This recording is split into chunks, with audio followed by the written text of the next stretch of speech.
আম্মু তুমি এখন কি করবা?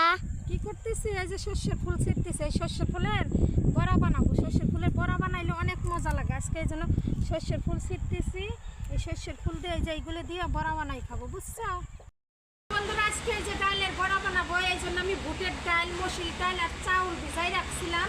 আর এই তো আমি সরিষার ফুল উঠাই নিয়ে আইছি। সরিষার ফুল দিয়ে আর এই যে সরিষার শাক, সরিষার ফুল দিয়ে আজকে আমি বড়া বানাবো। তাই ডালটা বেটে নেবো এখন আমি। বন্ধুরা এই যে ডালটা বেটে নিছি, বেটে সরিষার ফুল দিয়ে মরিচ পেঁয়াজ সব কিছু দিয়ে মাখিয়ে নিচ্ছি। তারপরে এখন এই যে ডালের বড়াটা বানাবো। তো কীভাবে বানাই দেখুন।